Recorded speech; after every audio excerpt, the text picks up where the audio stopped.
You're gonna have, Yes, they're gonna be March. Let's not have it. yeah, cause they just brought these and these are the same, right? They're a regular one. I thought Jody was gonna. Do you have down? Yeah. And February, from my understanding, is our start. yeah, February 1st. but so maybe we should make sure that you have, whoops. Or is there any way you can check tracking? Yeah. We're still getting the We can just say that we're planning for February 1st, but it'll depend when the. Let's go back. Oh.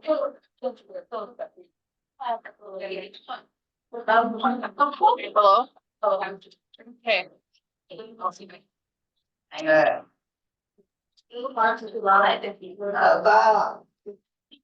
I guess so. I think I have a house charge. If it gets more tomorrow, then I'll charge it to that.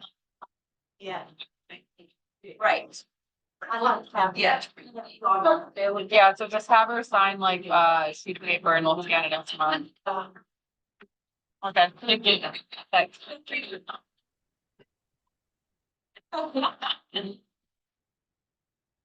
Maybe the email, thank you. And. February. Yeah. Well, I'm over here, but wow, like yeah. Those are. They're just night trial though. That's night trial. Night trial. That's really old. These are, it says it on the big box, so we have to label these. So they're gonna. And do you have any gift? You have all the gallons? I don't think. No, they need to be thicker. These are not, These have to be thicker. the ones that are over here. They're too.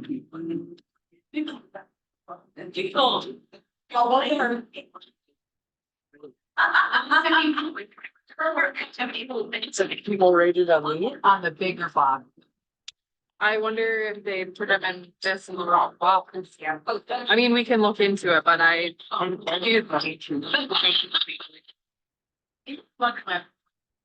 to be a gal. If not, I think we have just programs at pharmacy that you use if like someone has needed. We have what? Gotcha. They're yellow. We have those gowns. They should still be in that one room. The office next to you. Yeah. No, but I'm just looking to see what it says. Oh, okay. Where is, they should have some more here. Where is, what's her name? Miranda.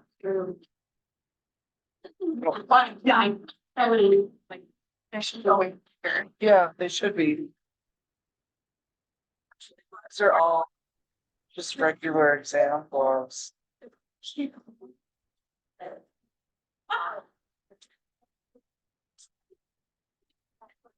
But it's too.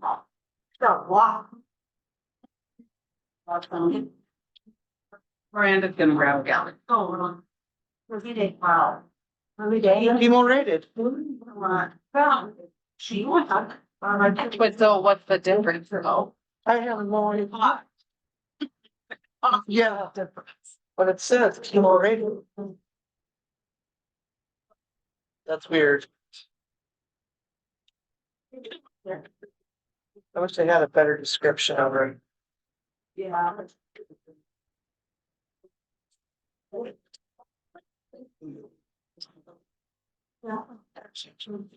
7 the bar. What's her name? I don't care, I'm for different. So, They'll just say, I think they'll look like this. Right? yeah, sure. Go for it. This is supposed to be your road. Ah! I don't ride horse anymore. Can't be my rodeo. The papers here. They were back there at the sign-in. Oh, I didn't come in by the time you. Yeah. Yep.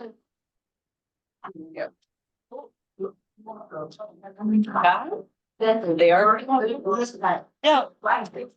Do you know what we're labeling them like? Jody told me we were labeling. Don't know. I just looked them up. I took a picture of it and looked it up. Yeah. Wasn't it weird to say it on Howard though? No. So what's, I would say those ones almost look like they're thicker. What? yeah.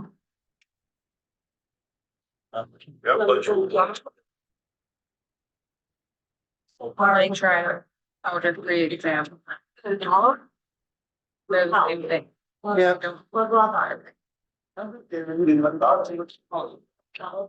Yeah.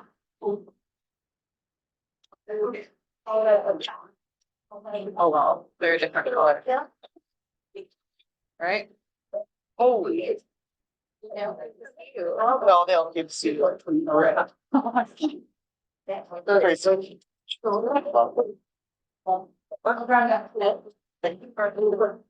Oh, it's you special.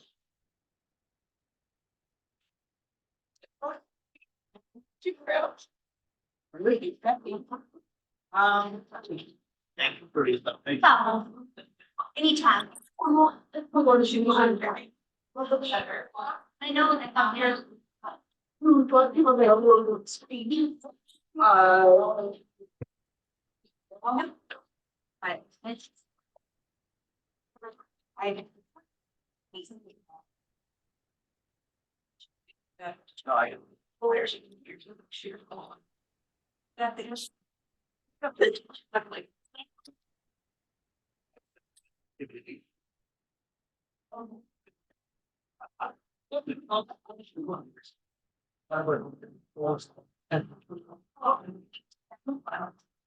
And that phone, or the line is digging, that's why.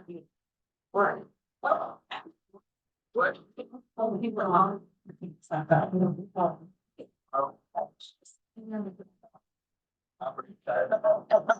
Right.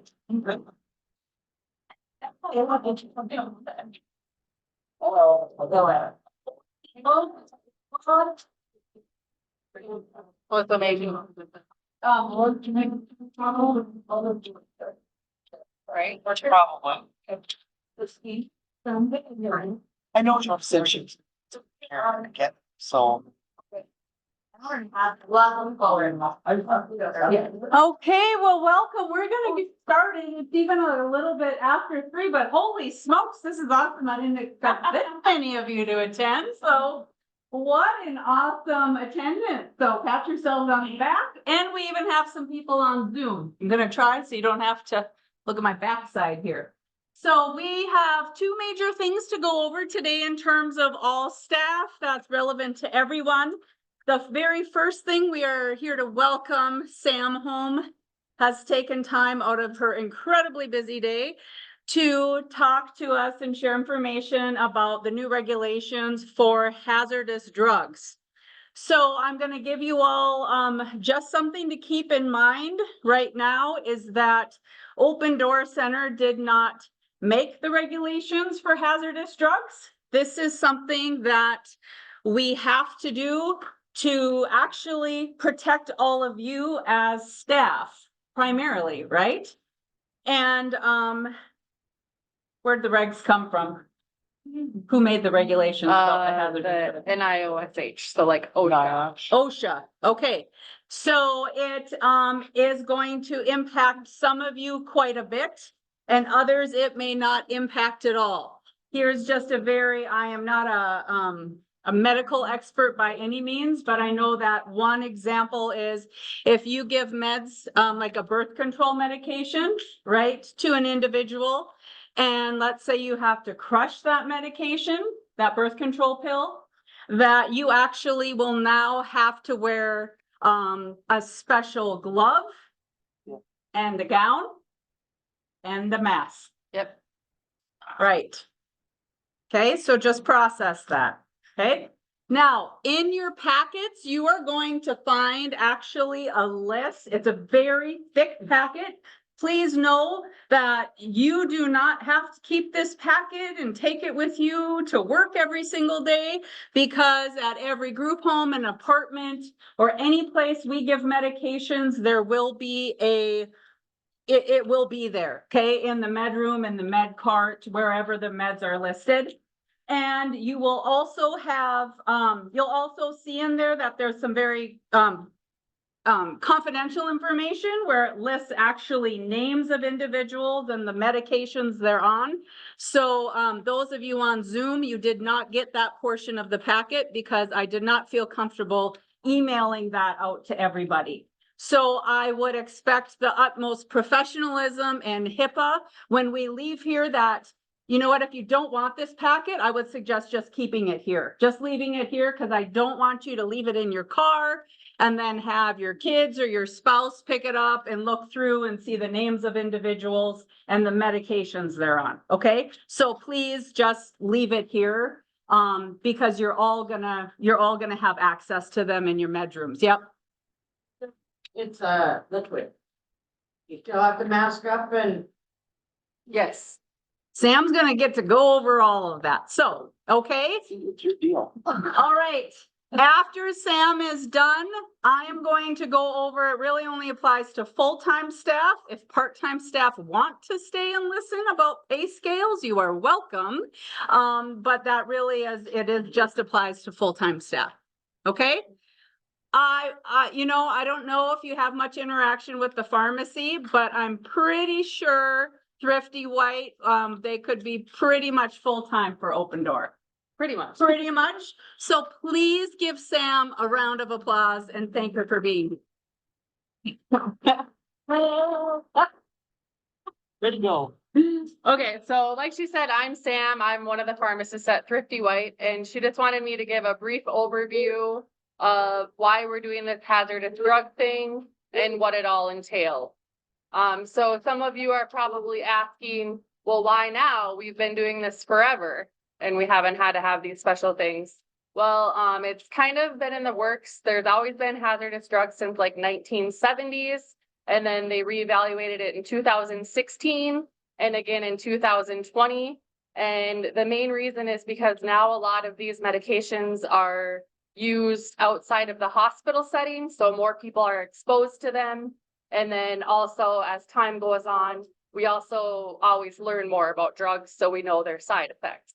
So that's a long story short. That's why we're doing it. You can kind of look at it similar to, I don't know if you have to do like bloodborne pathogen training or preventing needle sticks. It's basically the same thing, but for medications to keep everyone that's working with them safe. Because we don't want someone to be doing this. A lot of them are more reproductive, so a lot of the workforce is in their reproductive stage. We don't want them to be handling these hazardous medications unknowingly that it could have potential harm down the road. So it's just basically to keep everyone safe. And kind of our goal for Open Door Center is we're going to try and have everything in place starting on February 1st. So like Tracy said, all of these little pamphlets are going to be at the affected group homes and apartments that have medications that are considered hazardous. If you have a chance to look at it, there's 3 different categories of hazardous medication. The first one is considered anti-neoplastic. So basically that's going to be a medication that is primarily used in chemotherapy settings. And obviously when we're doing chemotherapy, we're trying to kill something. So that's also known as cytotoxic effect. So that will be the first list. One of the common ones that some of you might see is methotrexate. A lot of people use that in their everyday life for arthritis. So that's a common one. The second table that they list, it's considered non-anti-neoplastic, but it can have reproductive harm, or some of the medications, if exposed in little amounts, have a big effect on the body. So that's what they call like a narrow therapeutic window. So if someone ingested it or got into their system unknowingly, could cause effects down the road. And then the last one, table 3, that is primarily just going to be a lot of, it can have reproductive issues. So it can have issues if people are trying to become pregnant, they're pregnant, or they are breastfeeding. And the ones with the breastfeeding, that's just because it's shown that it transfers through in the breast milk. So in turn, if you're breastfeeding, it'll affect your baby. So that's just kind of the short of it. We don't need to go through the specifics of like every drug on the list, but we did include it. And we tried to point out which open door residents are affected by this currently. And then is what the goal at the pharmacy is to kind of trigger, hey, you know, I need to look at the special guidelines. What am I supposed to do? Is the cards of the medications or the birth control packet will have a bright yellow hazardous label. So if you see this on the medication, that could just kind of trigger you to be like, hey, maybe I need to go look at that binder. I haven't dealt with this medication before. And then it'll tell you what steps we need to take. So you should all have this in your packet. This one just kind of says what kind of protective equipment we're going to use for the medications. So if your residents can swallow their medications and do everything without having to manipulate the drug, the only thing you're going to need is your current gloves to touch the medication. So really nothing should change for you guys. So those ones are easy. It becomes when we're manipulating the drug, crushing, splitting, injecting, things like that. It's the drug is being manipulated, so there's a chance that more of it is going to be exposed in the air, things like that. So if Can I interrupt? So take in the example of a birth control pill. I don't have to wear the special gloves if I'm popping it into the cup to give an individual. It's No. only if I have to crush it. Yep, crush Okay. it, or if you have to Does that split make it in half. sense? Okay, So basically, if you manipulate the original form of the medication, then we have to take further precaution. So just a second, what's that? So when you say no, you just wear the regular gloves. Yep. Yeah. For popping them out, though, you still need to wear gloves to take them out of the packs or things like that. yes. Yeah. So just regular gloves, then not the special gloves that we're gonna talk. So just Okay. a single glove is fine. Okay?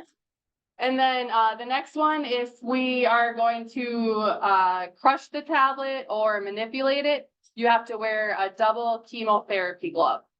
So the office is gonna be ordering and marking the gloves, which ones are specifically chemotherapy rated. So those will be the ones you'll use in those situations. So- And like it says, it's double gloves, so you need 2 of them. So with the chemo gloves, you're going to get those, or they're gonna be at every place that they need to be. They are gonna be labeled, and we wanna make sure that you're only using the 2 chemo gloves on the meds that you have to. Because of course, they're a lot more expensive, right, than your regular gloves. So if you don't have to use the double chemo gloves, we don't want you to. Now, obviously, in the case, if you're completely out of the other gloves, right, you use them, but please do be mindful of that. If you're giving meds to somebody that doesn't need the double chemo gloves, you don't have to wear them. Don't wear those, okay? And we're gonna have to go through and mark every box. Because for example, these are chemo gloves and they don't say it anywhere on the box. So that's gonna be something, either Mel or Central Supply will have to label so that everyone knows, okay? Yep. And then the second part of it is there'll be yellow gowns that you need to wear. So those will be there. Like she said, they'll be at all the facilities. And then, so if you're dealing with an unruly individual, or if there's like a common denominator where they like to spit out their medication, things like that, you sometimes would then have to wear like eye and face protection if it could potentially go there. And the reason behind that is because your eyes and your mouth and stuff are mucous membranes, so then it'd get into your system quicker. And then, so you were asking about liquids. earlier, liquids are the same as if you were crushing a tablet. So liquids and crushed tablets have the same potential. And then, some people are on injections, and those ones, I believe just the nursing staff does injections, so they'll take all the precautions that are necessary there. Do you have any questions so far? You said something about a mask. Is that not on it unless it's a? If you crush them, you should be wearing a mask too, just because you could inhale the powder, is the reasoning behind that. For a regular mask? Just a regular mask is fine, yeah. Okay. So, Again, only if you're crushing. yeah, I have a question about like the patch. The ones on a patch. so a patch, I would consider that to be a liquid type form, because it's transdermal. So you'd have to wear the double chemo gloves and the Even gown. if she puts it on first.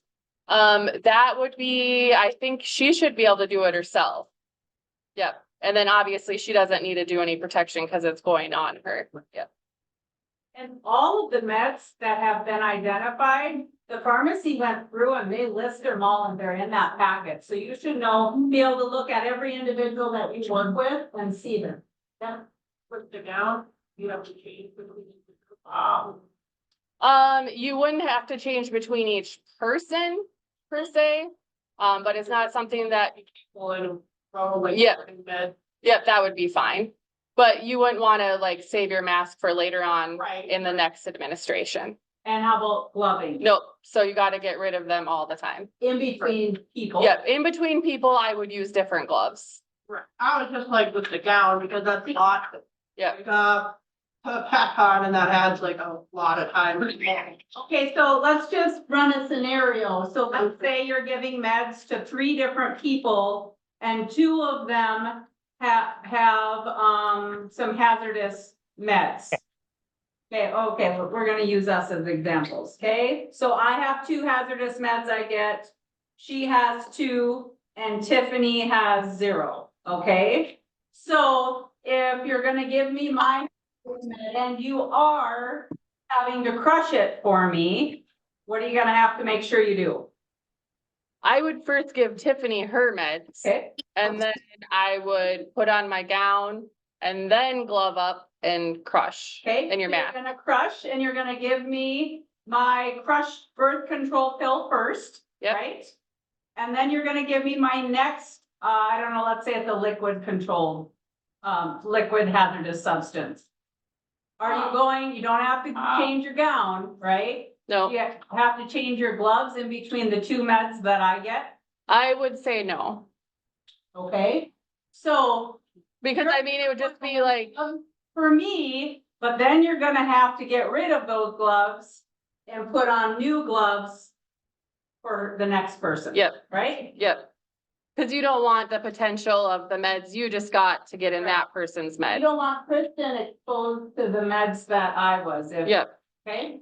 So, does that make sense? The top or both? both. Both, okay. Yep. And that would just be in case one of them got punctured, you have that second layer of protection. So. Does anyone else have any questions? So if you're doing like a G tube and you're doing it in the room, do you keep everything on? Or do you Yeah. take it off?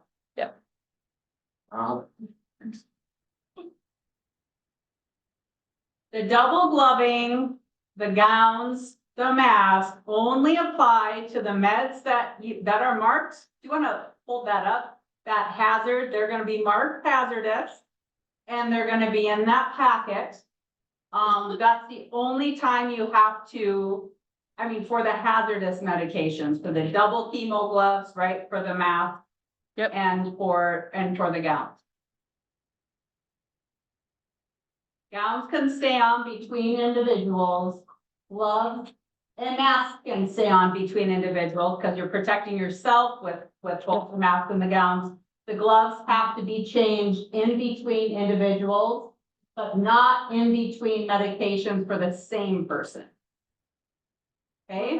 What about eye protection? The eye protection, that wouldn't have to be changed in between individuals. Are we required to wear the eye protection when we're That was if you have a unruly patient that might spit it at you. Not if the No. towel gets in her eye. No. Yes, Does like the gowns and the gloves, mask, normal trash bag or like a red trash bag? they would go in red. It would be considered hazardous disposal.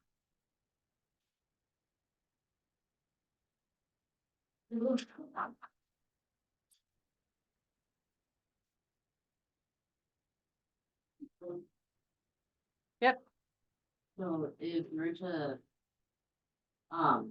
like, deliver them, well, not, oh, it could be over, but you know, the little cups, would that cup also go in the red trash bag?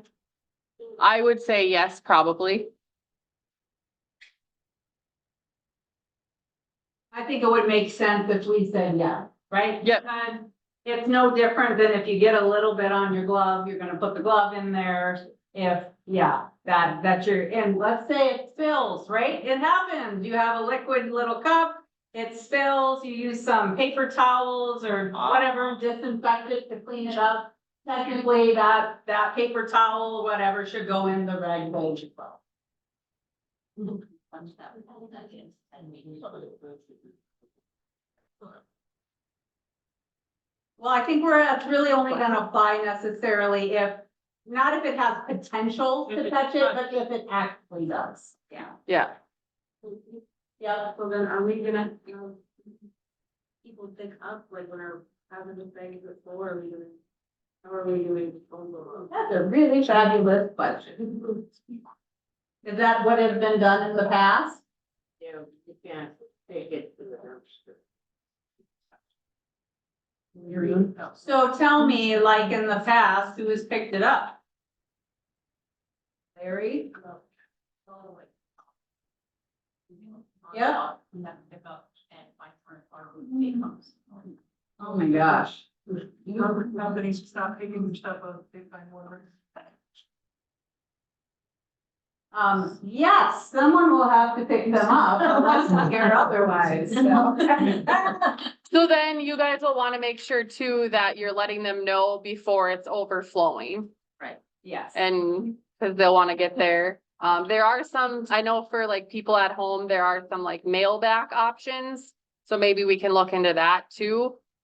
Like a home setting, if we could mail it back, but that'd be something that Jody, Tracy and I will discuss. I know we have some places, I think like, group home 2, like, we have a lot of, isn't that the one we have a lot of hazardous drugs at? And so what we're gonna have to do is have a really big, like, special, like, garbage can there that we just put all the hazardous bags in. So, or else, Larry, what's that? Red totes. Or red totes, okay, we maybe have to get 2 at group home 2 then, or whatever, so that we're not having to pick them up on a daily basis, but do more of a weekly basis, so. Okay? So we're gonna put the healthy packs and low packs that those meds came in the red bag too? Or we just gonna dispose of those with the other ones that now? No, because remember, it's only because they're crushed, that's the only time, So so, we still have to wear gloves, or we're still exposed to them, yes, so would we still wanna put them in the red bag? the healthy pack, or like the empty healthy pack? No, Okay, so even though you have to glove up, you're still not gonna put it, you can put it in the other Yep. stuff? Yep. Well, that's good medication. The liquid, yeah, she said, the liquid that are hazardous meds, remember, not all of them are hazardous meds, and you're still double glove, yeah. Would you also put those containers that are the red bag? Probably with the liquids, yes. yep. And then as far as the crusher goes, there probably should be one designated hazardous crusher. Like I know in the pharmacy, we have like a couple trays that are just for counting hazardous medications. And then you have to make sure that you're using your normal good cleaning practices in between residents. I'm gonna talk to Jody about a different type of crusher too. The ones that I've used, they have a plastic sleeve. And all the meds go in and you crush them all at once. And you kind of can minimize some of that dust from those meds a little bit. So I'm gonna talk to her, see if we can get some of those. Any other questions? We don't need to give them separate, do we, like hazardous to non-hazardous? No, Okay, because it's the same resident Right. getting everything. So like I said in the beginning, this is all about protecting the workforce, not the resident who's getting it, so. And then, so they get all of their data from like a lot of different places, the USDA guidelines, the FDA, drug package inserts, things like that, like retrospective studies, and that's how they come up with their list. So obviously, it's an ongoing thing. If a medication is ever added, we would be notified of it, and if your residents take that medication, the yellow label would be on there, and then if it's a new one, we would alert the staff, hey, we added one, so they could update the list. And would you say with confidence that it's likely that that list of what is a hazardous drug is fluid, meaning it changes every now and then? Yeah. Okay. And then, like I said, we are notified, we have drug programming in the pharmacy. If we fill hazardous medication, there's like a big screen that pops up. So that's updated, you know, like all the time, live, so we know if anything changed.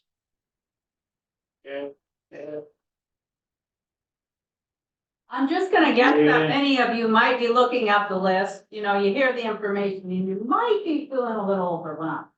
Just kind of guessing, others of you might not at all, you're like, I'm off the hook, I don't really have any problem. You're feeling good, just remember, just consider this, when we know better, we do better, right? And so it isn't that like, now you're gonna end up with this terrible, atrocious disease because you've been handing out, I just keep going back to like birth control or crushing a birth control pill. We know better now, so we do better, okay? And again, this is about protecting you, like everything else. It will take a little bit of time. You're gonna make some mistakes. That's okay, you know, but as long as you learn from those mistakes and remind, and just take your time and it will be okay. And about 2 years from now, you'll forget what it was like ever getting medications without double gloving or wearing a gown or a mask for certain meds, okay?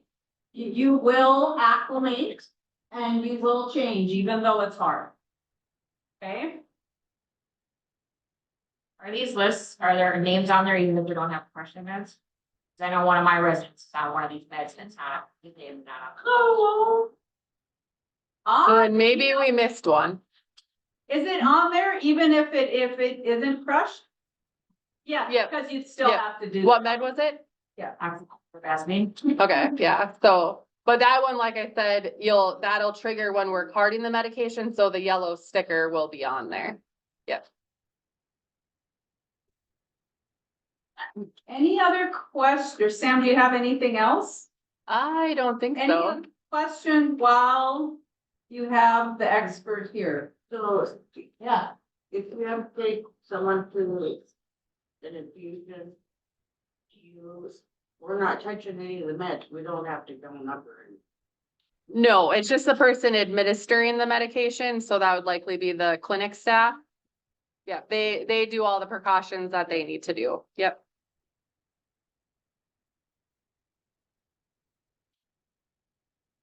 The good news is you can keep the same gown and the same mask on, even if you're giving some hazardous meds to 3 different people, okay?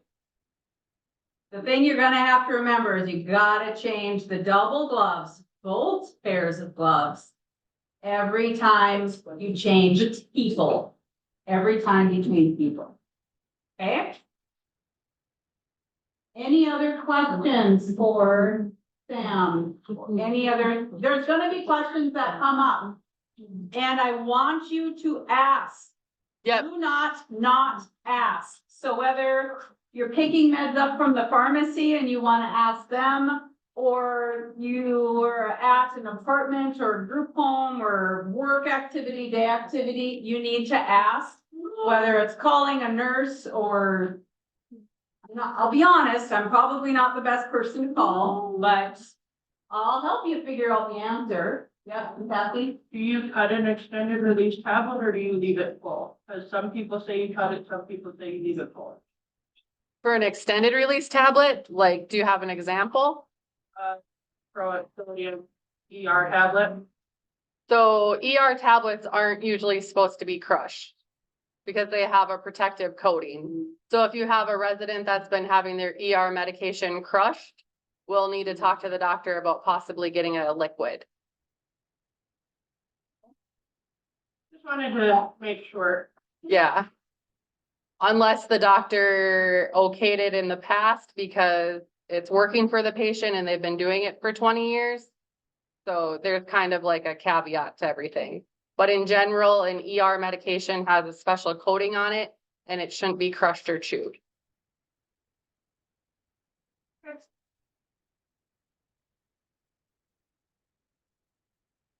Any other questions?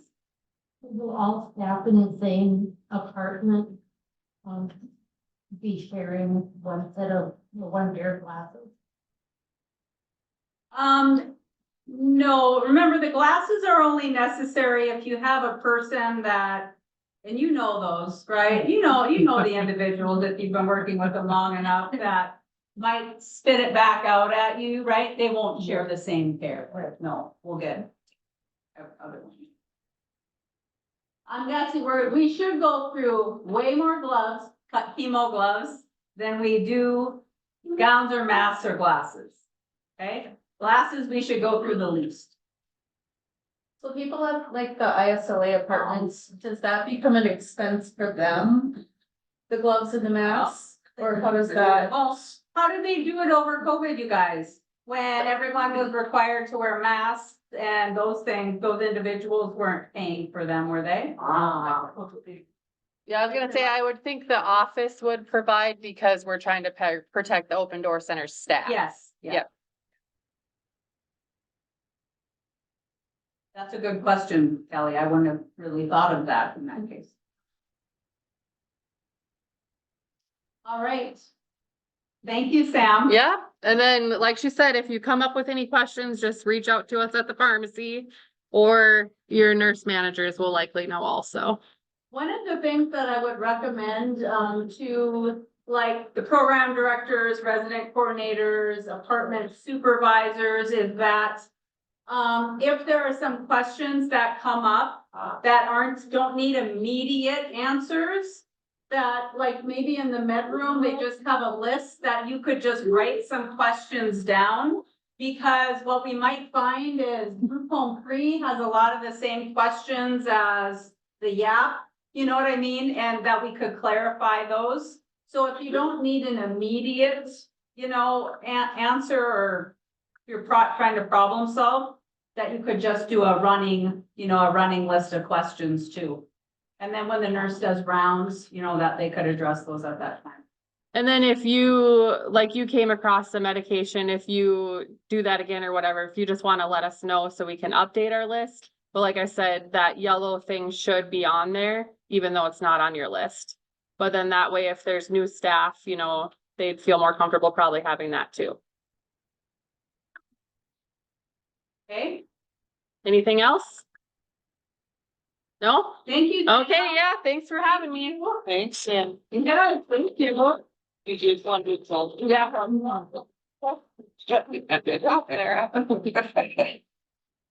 Would you do me a favor and could you like go through and take any of these names and write them on here? Like, And Tracy, we have a sign-in sheet down here in Lisbon with everyone's names too. awesome, okay. Are you gonna try to get us a picture of your friend? I did take some. Oh, you did? Yeah, I did.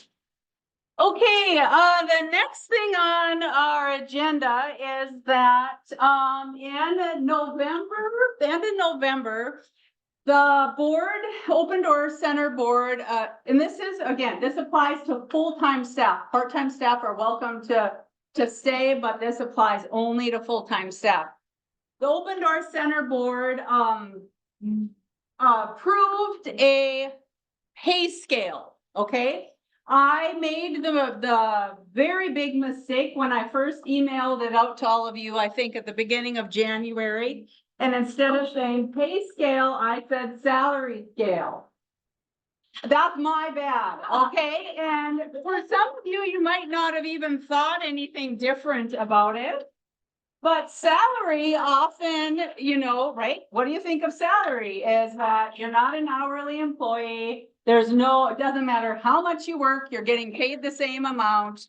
You're not paid overtime or anything else. So let's like take all of that back because it is a pay scale. So this does not applies to full-time staff. We do have pay scales for our salaried employees. Like I am a salaried employee. I don't make an hourly wage, so I work 60 hours a week and it doesn't, you know, I mean, it doesn't matter.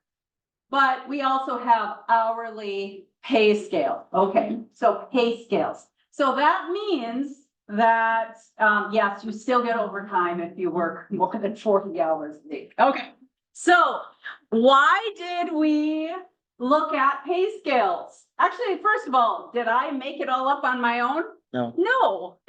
We have a personnel and policy committee that actually met several times. And what we did is we took information from across the state, other agencies very similar to the Open Door. We did some research.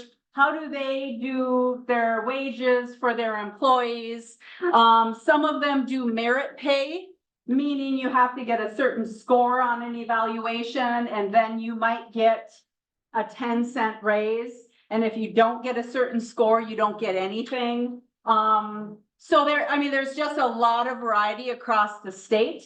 And we spent a lot of time, had a lot of conversation. And then as a committee, we decided on one, okay? Here's who's on our committee. It's myself and Carol Nelson, she's on our board. Bill Cook is on our board. Deb Kohler is a board member. Sherry Horsager, Matt Jensen was on the committee, or still is on the committee. Sarah Parkman is on the committee, and Kelly Klein is our individual that we serve who's on the committee. Okay? So, why did we want to look at a pay scale? Well, I know I see a lot of faces in here, and a lot of you have worked here for a very long time. And when is the only time as a full-time employee in the past you've ever really know that you get a raise? Is if what? The state decides to give dollars, or if the board decides to give dollars and change, kind of like I'm not talking bonuses or incentives there. I'm talking about your actual hourly rate. It's either the state or if the board decides. So I'm just gonna guess, take out COVID and all of that when maybe they got more dollars, pre-COVID. Did any of you work like 2 years in a row and have the exact same hourly rate of pay for 2 years? Several years. Yeah, several years, okay. So that is one reason we decided to look at pay scales, okay? Another one of the reasons is that we often have people that work for us at Open Door, and then they maybe move to Bismarck due to family reasons or whatever, and then maybe they work at HIT or another agency there, and they've gained a lot of experience, and then they come back to Open Door, and we're like, thought you were a great employee, you have a lot of experience. And there really wasn't any guidance about, now, do we put them all the way back at a starting wage and a starting wage? And so a pay scale really helps us take into consideration if somebody else comes from another agency with a DD certification, that it's just clear guidance, visual guidance of what we could offer them per hour, okay? One of the other issues is that there was never, ever a cap on hourly wages, okay? Meaning, if I'm a rotating, I'll use the example, if I'm a rotating overnight ISLA person, right? And I have done that for 40 years, Okay, kudos to you for doing that job. You know what I mean? That is awesome.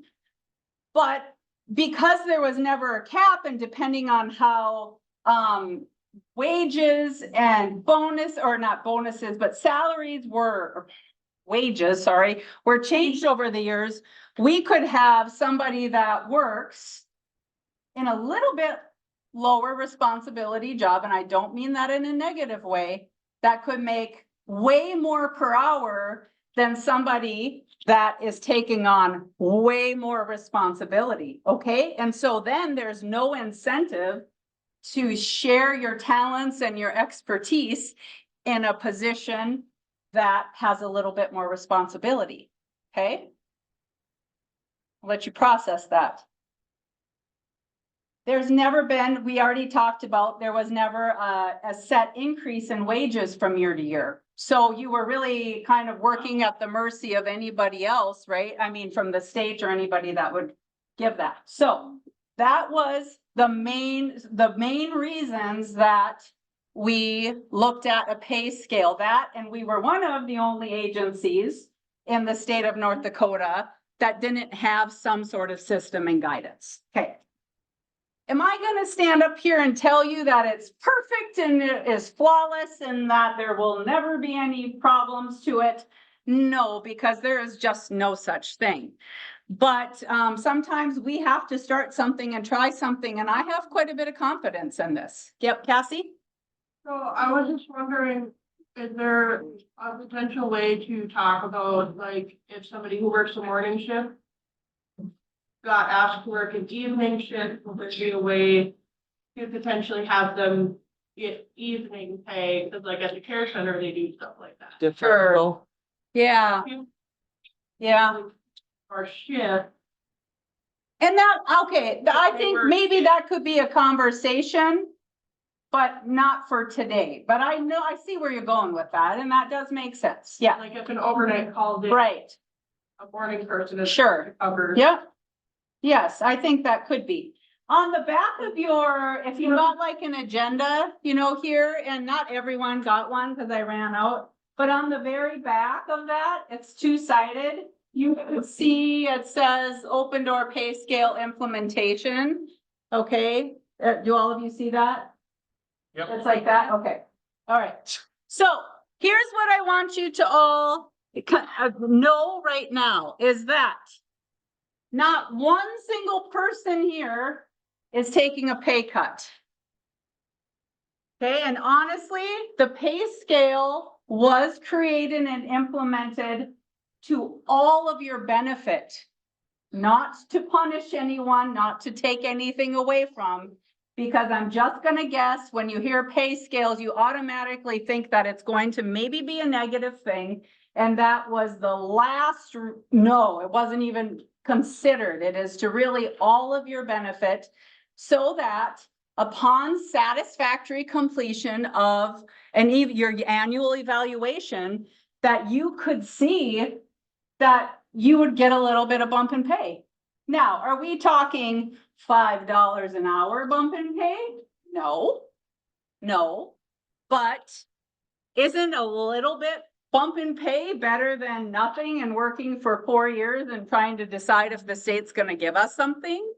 Okay, so no one will take a pay cut. Everyone is gonna consider right now at their currently hourly rate of pay. What's gonna happen, and I will pass some of these out, but our policy committee is meeting on Monday. So I purposely did not make a copy of this for every single person, but it is not a secret, okay?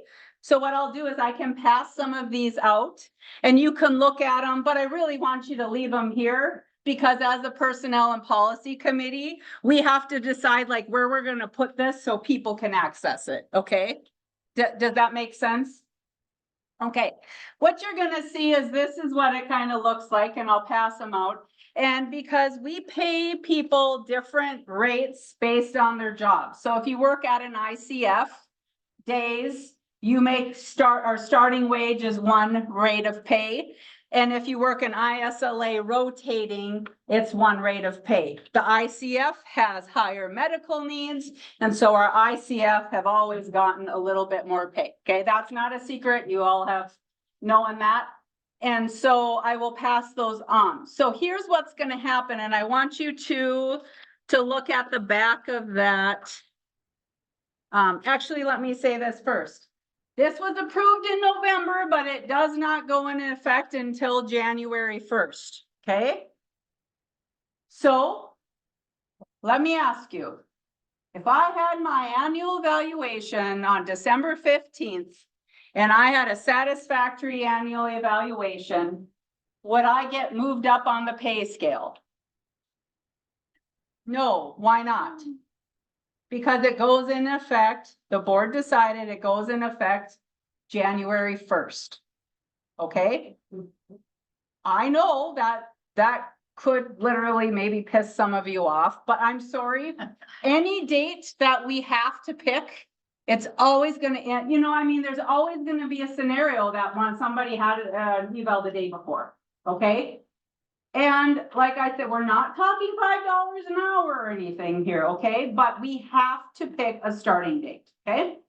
If you don't agree with that, please don't argue with your supervisor about it. If you want to get really mad and get something off your chest, come see me and do that, okay? Because it is not your supervisor's call, it's the board's call. So take that out on me if you don't agree with that, okay? So here's what I'm gonna do. Do you guys, I don't have many copies and I purposely don't have many copies. So would you guys just share, and cause I want you to, I'm gonna walk you through a little scenario here.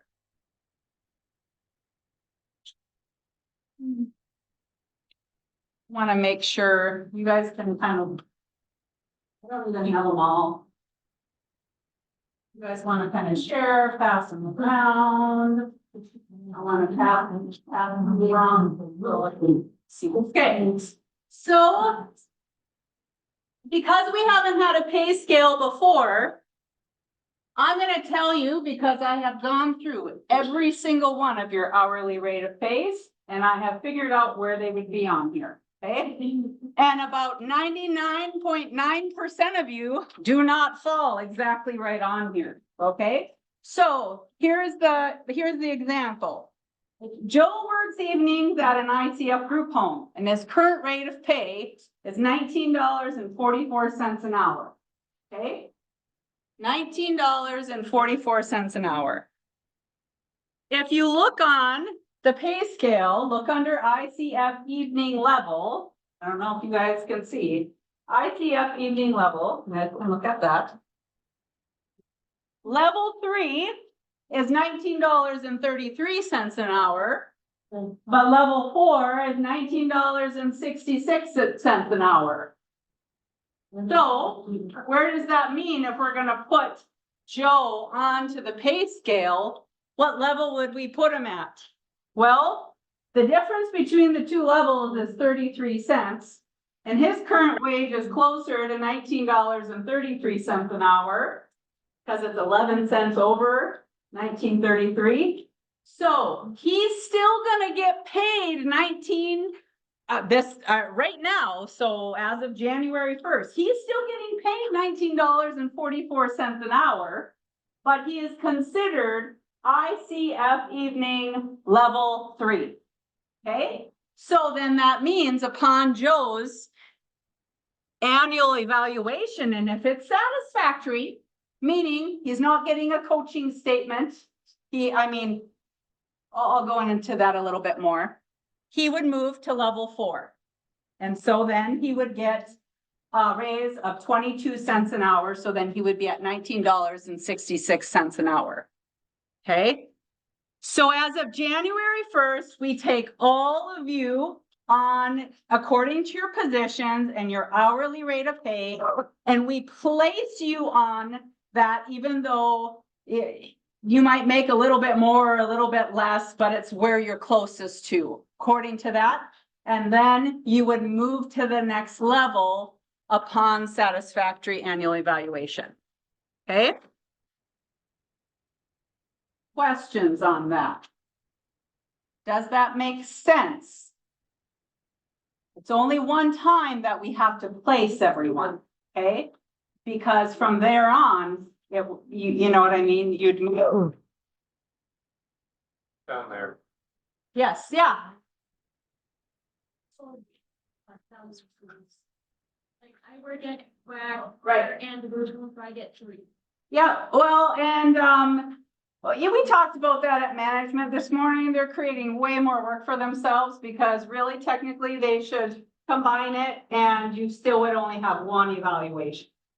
Because you have 3 different supervisors in that case, Jade. And so really, right now they're giving you 3 separate written evaluations. They should really all work on one and give you feedback on one, okay? We really like that. Yeah, they apparently really like doing evaluation. Okay.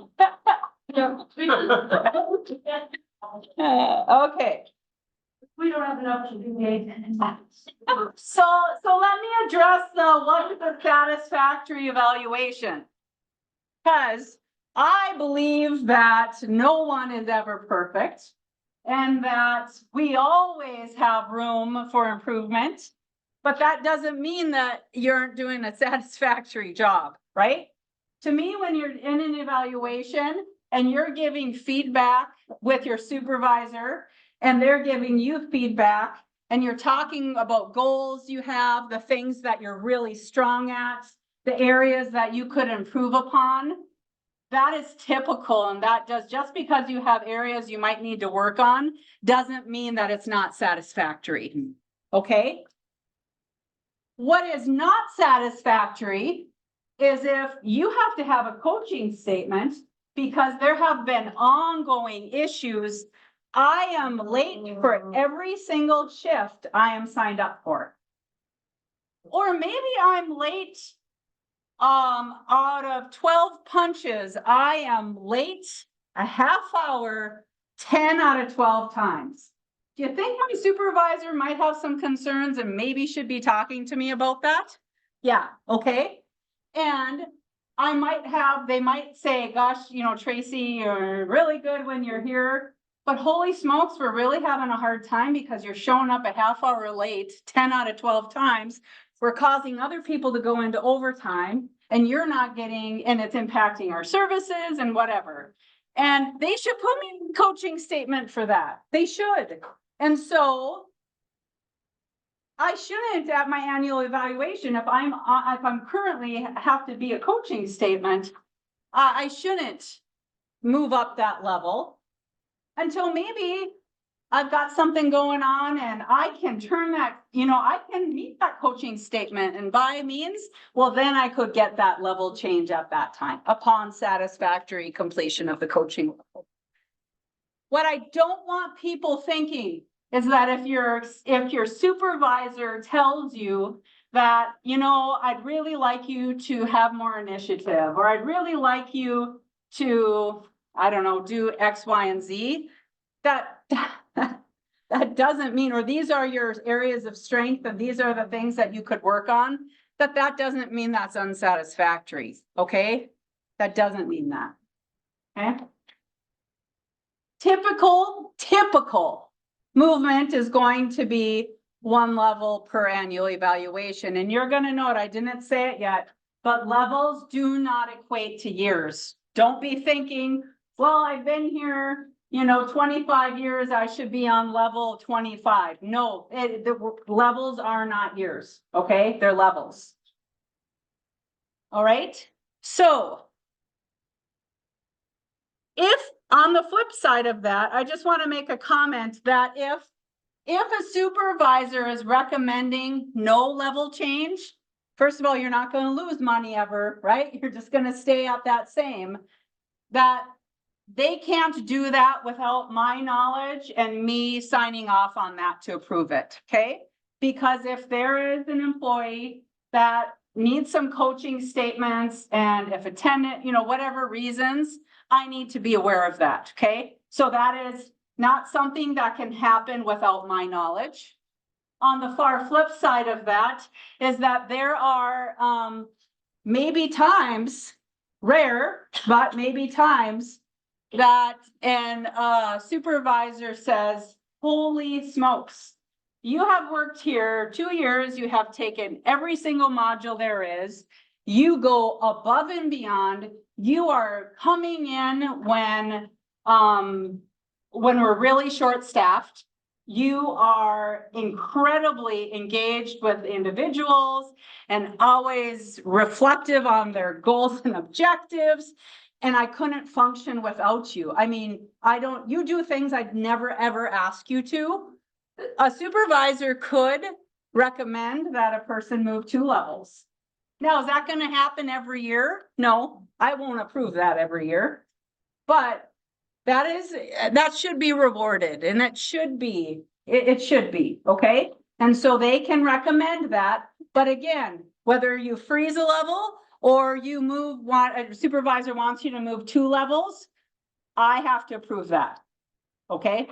It can't go, so the last thing I want you thinking is, well, so-and-so is really good friends with the staff member here, and they're super chummy, and I know that at that evaluation, she's gonna give her 2 levels every single time. No, it can't happen. Sorry, it won't happen, okay?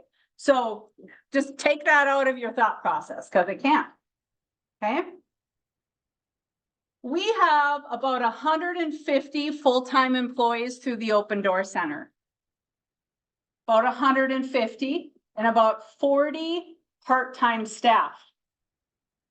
Out of the 150 employees, full-time employees that we have, there are 4 cases where individuals have worked here so long that they are making actually at or a little bit above the very last end cap where they are located at, okay? Okay, so let me give you an example. If I am an ICF evening staff, okay, who's got the salary or the pay, keep saying salary schedule, pay scale in front of you. What is the very end wage for ICF evening after level 30? What is it? $30.46, okay? So if I am an employee that works in ICF evening and I make $32.27 an hour, okay? I'm making above what that last dollar amount is there. Well, then what? Well, here's what is then what. That person continues to make that wage. That person continues just like it's always been. That you still get incentives, you still get bonuses, and then you know what? When the state or the board decides to change that very starting wage, because what you're gonna notice, it's an index system, so it's like 1.75 times from the bottom all the way up to the top. Then there's this filter that goes down, and then that person might likely get something extra at that time, okay? Now, I know that I'm gonna meet with that's 4 people out of the 150, and I'm gonna meet with them individually to go over that. And I know that a mindset might be as, well, that's not fair for me. And I'm gonna tell you, that's exactly what's been happening all along. It's no different than what is currently has been going on. Is that you only ever end up getting that extra is when the board or the state decides to give it. So it really is no different than what has been the current system. So this pay scale. Yep. There is still a chance if the state. Oh, absolutely. Actually, it's easier because if the state says we want to give everyone $2, or what was it this last month? Was it $1 or $2? Or last year? Was it $1 or $2 in July? I think it was $1. So here's what it actually is then. Actually, those that have worked here longer would probably get more than $1. And those that just starting out would get a little bit less, because then what we would do, if let's say the state gives $1, we'd likely put like 80 cents on that starting. And then as you go down, you'll see, because it's based on a percentage of the one up, the longer you've worked here, you'd probably get a little bit more than $1, whereas starting out, you'd get the 80 cents extra. So it would filter all the way down. Does that kind of make sense?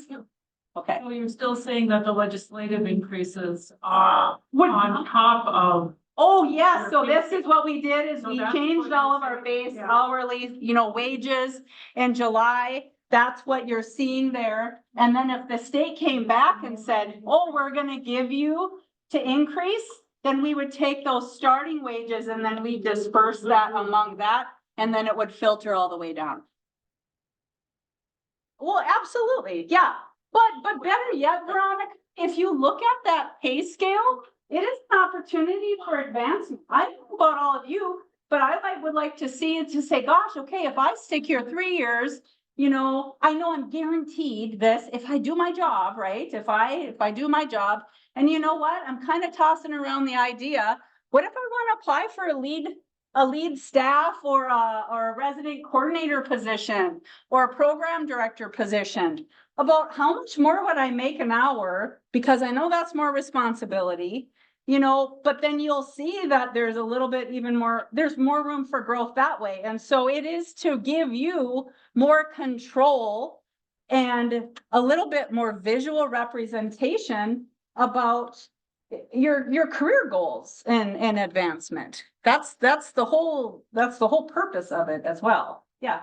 One thing too, as employees, if your supervisors haven't gotten your evaluations. Yes, yeah, On them because it affects your pocketbook. yeah. And make them do your evaluation. Thanks for bringing that up, Ryan. And so actually the way, at our Personnel and Policy Committee on Monday, this has not been approved yet, but I know, okay, so sometimes the supervisors don't get them done. And then there's the flip sides where the supervisor has them done and the employee is spinning their wheels and not getting back to them to sit down. But I just want you all to know is that what I'm going to be recommending to that Personnel and Policy Committee is that if you have your evaluation in January, okay, and if it is satisfactory and you are ready to move a level, you would be issued a level change. So you're going to know what your wage would be and a start date. So anyone in January would start closest to like the February payroll, so that then you are not penalized, right? It's not like you're gonna go up a level sooner if you have your evaluation done January 1st versus somebody that had theirs done January 31st. Does that make sense? That because we would use like the payroll start point that is closest to that next month that everyone would start. First payday. Yes, yeah.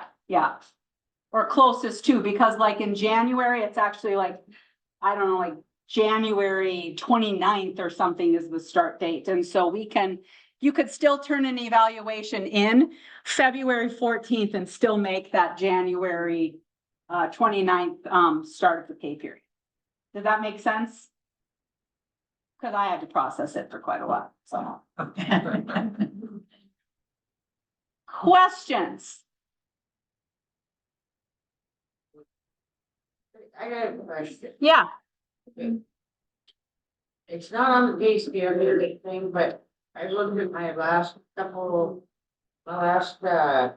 pay stubs. Yeah. And they're not taking state out. Yeah, I'm so glad you asked that, Roz, because that isn't a Josh thing. That is the state of North Dakota. The tax brackets and tax things changed as of just January 1. And so you all probably should have noticed a change in some of your taxes. Now, I should have had Josh here to answer. I think it's when you don't get taxed on it until you reach a certain point, and then you'll start having state taxes out of it. I think when Yeah. so much Yeah, for like on that paycheck. okay. Yeah.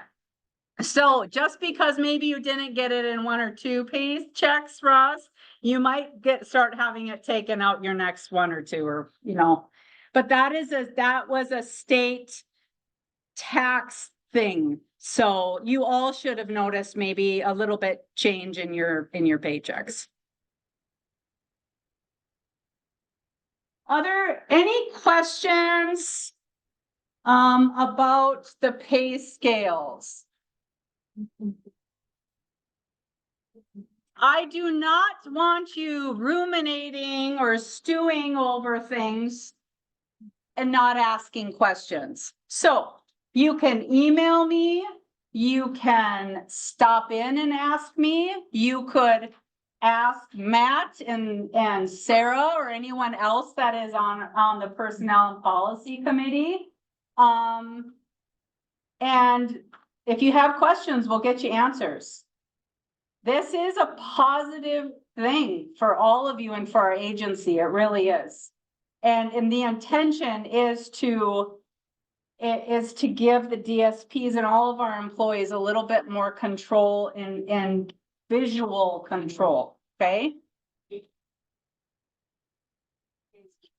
All right, no other, do you guys have any questions? All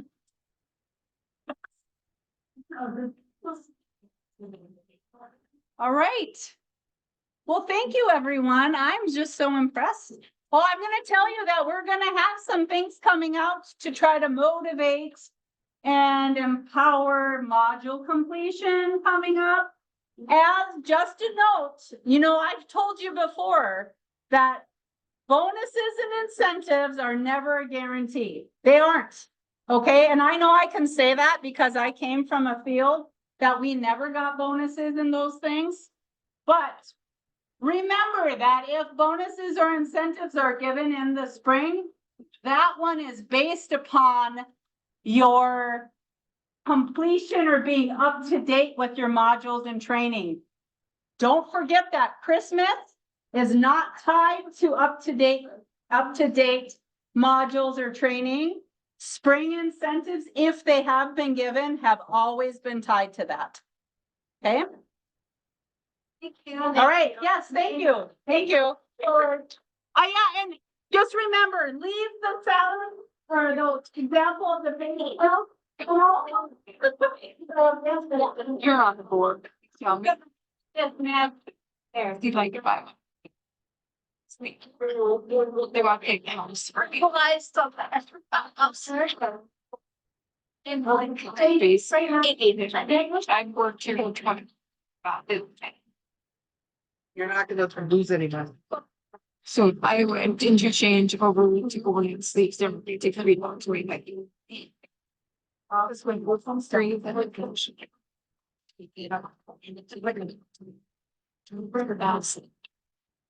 Yeah. And okay, well, I'm not even on my life, it's like, geez. You have a question for me? Yeah, I just didn't wanna, like, if I wanted to go over to next. Alternate sleeps, yes. So Like, it would like to hear that when we had that position, but they want. Oh, Yeah, good. Well, so the pay scale would show, because there is gonna be a differential, you know that? right. And so then you would be able to see clear on there what that would, okay? Cause it's like, I said you're looking for news. Oh, yeah, I was in pharmacy. I was looking for gowns. Oh, sure, taking these, All right. just my medic. Questions? Okay, like all the other bullshit. That cuts into my. You're under the DSP. What? You are under Some special part of sleep that we should all do. One other thing. I'm thinking. Oh. I double checked, but I'm pretty sure we will work for it. She's like me. That's how she find Sarah. Yes, we found her day. Oh, not an evening fast. That's fine. I'll verify it. Well. Yeah, no, I think I'm pretty sure. That because it's only like the vocational staff, and so that would be like 3 or 4 for today. Okay. That's why. I'll go back and double, I didn't bring my folder over here that had everybody on there, but I'm pretty sure. Yeah, so. Yeah, just want to know, all of them here on there. What call? I'm I know. No, like us. the reason I brought it up. Hey, Ryan. First movie. So it was so good. Did anybody ever hear of it? Who was the door that guy knocked out? Sure. That's why I wanted Sure. to make sure and you give. That might be a good, no, that would be a good Jody. Jody, she just follows that name. So she can follow up with that. I'm guessing. I was gonna go on there and say, it's not my brother. I know. She used to get the injection and then they couldn't get the injection. Really But if wouldn't it expect would've that from been- you. But I figured it would have only, the only people who would have like, been, let it have been like you and Phil. Sure. And then, so when they did these, she did these, no, it was like cut off, but. But yeah, well, and DJ. Yeah. Okay, so I have a Yes. question. I think Yes. I understood it. I think it's fine, okay. So as of right now with where I'm at, I'm not, Yeah. that like, Nathan- you're in between. I'm under this, but not by much. So then when I have my eval, Someone. well, or no, within the next month, then I would technically jump up to Yeah, here. so let's say right now you are making $20 and. Well, cause then I went, then I say, you're gonna be closer to this than you are that. So you would be currently then on this spot, level 8, and so if you have a satisfactory eval, then you would go up to this. Okay, That's what I was wondering. I was, First time, place, yeah. yeah, that's what I was wondering. I didn't know if I would jump to the next one or if I'd be right here. No, it's all, you gotta do the math there, I did the math Well, there. I and put that whatever. there. Well, when I was Then looking they- at the example, but I'm like, You know, yeah, someone maybe does, I'm not it's fully. premeditated Yep, no, murder. you got it, yep. I didn't leave. But yeah, like I said, I wanna say, no, my brother's certainly jail, so it's not him, everybody.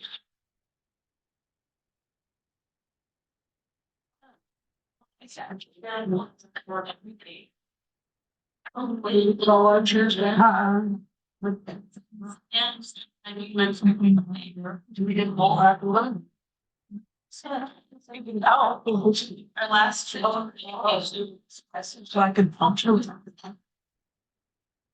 I mean, let's not she's doing everything. Now she gets something to take. So agile. So agile. I had to like. I've slept in every morning this week rather than got up to exercise, which is no one's fault but my own. No, so I ended up, we sold Hadley